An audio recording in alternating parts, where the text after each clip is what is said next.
360 Mortgage Solutions. Today I wanted to cover off on budgeting technique, more specifically the 4 steps to setting a budget that will actually work. We all know the importance of setting a budget. You know, I know that if you're not monitoring where your money goes on a consistent and regular basis, that little expenses will start to creep up, and next thing you know, you'll get paid one day and 2 days later have no money left in your account and be wondering, where did all my money go?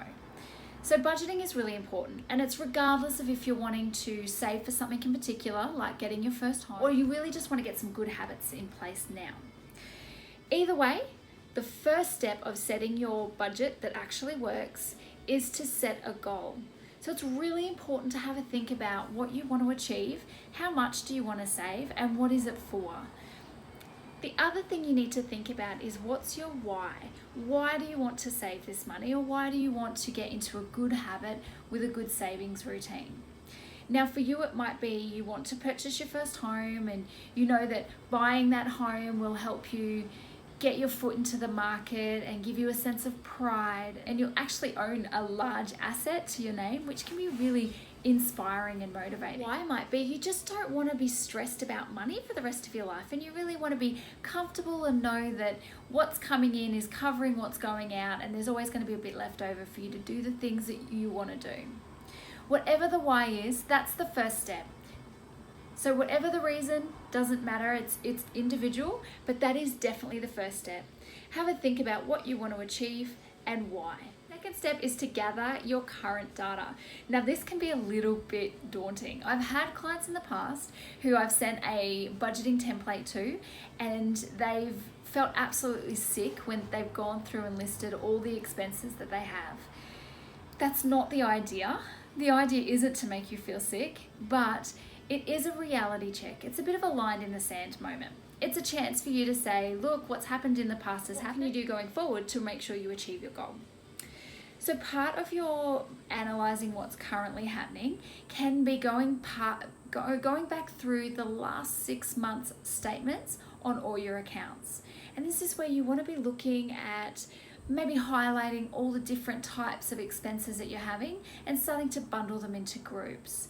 So they might be things like discretionary, eating out, pets, children, all the different expenses, and starting to have a look at where is your money currently going and where might there be some room for you to shuffle things around.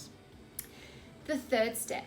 So I like to think of budgeting just like losing weight, except rather than taking the weight off your body, you're wanting to add a little bit of weight or meat to your savings account. So I know when you're talking to some people about weight loss, they swear by their keto diet. There's other people I talk to that say without fasting they wouldn't be able to diet, but it really depends on the different person and what they're looking to accomplish. Same thing with your budget. There are so many different techniques and different ways to set your budget and keep going with it, but it really depends on you, how much time and effort you have or want to invest, and also what motivates you and keeps you on track. There are 3 different types of budgets that I'm going to be going through in more depth on an online workshop that I'm releasing later this year. And that is budget tracking, snowball method, and the 2% method. If you do want to register or pre-register your interest rather for the program, I'll pop a link below. By pre-registering, you do get free access when it comes out, and actually you get access before it comes out, because I'll really be looking for you to help tailor the course into what you need it to be. So just make sure if you're interested to pop your details below so that you get an email when it becomes live. So the 4th and final step to setting a budget that actually works is to track your budget. So this is really important. There's no point saying, that's it, I'm going on a diet, I'm going to do keto for the next 5 months, and then not stepping on the scale once. You really need to make sure that, is your budgeting technique working? Or do you need to consider swapping it to something else? Is it taking up far too much time than what you anticipated, and therefore you're demotivated and you've given up? Or is it not in depth enough and you really need something to go through all the numbers, and therefore you need to change the budgeting technique that you're using? You also need to track how you're going towards your goal. So you set that goal. You want to make sure, are you on track to reach it by the time that you wanted to reach it? Or is it something that you might need to change? You might be so close to your goal already that you need to increase it even more. Or you might have set yourself up for failure. You might have set a really optimistic goal and there's no chance you're going to meet it, and you know that you get demotivated when that happens, so you're going to scale it back a little bit so that you can keep yourself motivated and keep going. But there is absolutely no point doing any of your budgeting if you're not tracking it for how you're going long term. Finally, there's one other thing that I want to share, and that is when you're tracking how you're going in relation to your goal and how you're going with your budget, don't beat yourself up if you're not on track or you've done something that has blown the budget.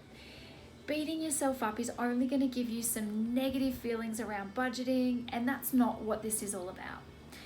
Certainly have a look at where you are and how far you've come, and if you have fallen short, then have a think about why. What happened during that week or that month that meant you fell short, and what can you do next week or next month to make sure that if something like this happens, you're prepared and you're not going to fall into the same trap. So at least take a learning from it, but certainly don't beat yourself up.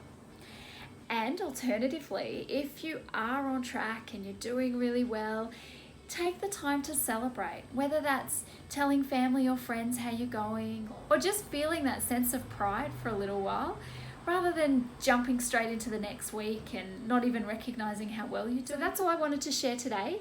But like I said, if you are keen to know more about budgeting, or you just want someone who's going to hold your hand through the whole process, make sure you register your details below.